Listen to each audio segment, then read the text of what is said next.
yung pag-sign up mo with MD. Yeah. Ang bongga, ang dami na So, Sinishare niyo. so ang bongga. Yeah, nakaka-happy, nakaka-excite. Parang for the longest time, hindi na lang ulit ako nagising ng maaga. So, ngayon lang ba ako mag-contract signing? At sobra akong hindi ako mapakali. Kasi ano rin siya, parang it's historical, di ba? Milestone sa akin. Kanina sinabi mo nag-a-acid reflux ka sa excitement. Ang dami rin na excitement. Pero hindi mo kasi nilinaw kung ano-ano mo, di ba?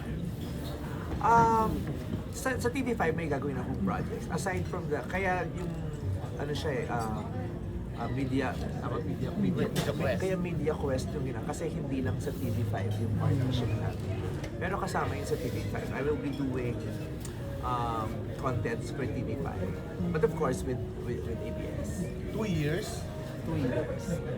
So lahat kasama ABS. Ako naman kasi, I will never leave ABS. So wherever I go, kunyari meron ng project with GMA, may project ako with TV5, kasama ko lagi. Hindi ako parang hindi ako magiging komportable kung wala yung ABS. So nice. Yeah.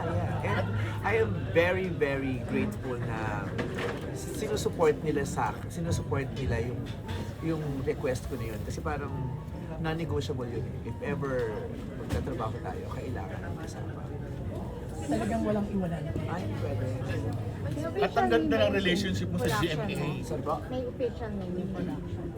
Matagal naman ako may pangalang, may production, yung JMB Productions, yun naman yung hawak-hawak production. So yung parang...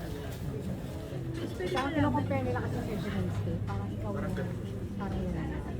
Parang ganon, parang ganon. Kasi content creation din yung inaanan ng production. So, Guys, matagal pa yung yung Proseso. Negotiable. Negotiation. matagal. Like months. Like last year or this year ba? Parang may taon yung unang usapan. So 1 year in the making ito. Yeah, kasi nga nabanggit ko naman kanina, di ba, hindi na ako nahiya, di ba? Kasi syempre may part of me na masama pa loob ko at that time, Yeah, parang true. fresh pa, parang hindi ko carry, di ba? I allowed myself to heal muna bago work agad. Syempre, di ba, parang valid naman siguro kung magtatampo ako sa mga loob ko. Pero I did not close doors, I did not burn bridges. Sabi ko nga, there was never a time na binadmouth ko yung TV5 after mawala kami sa isa.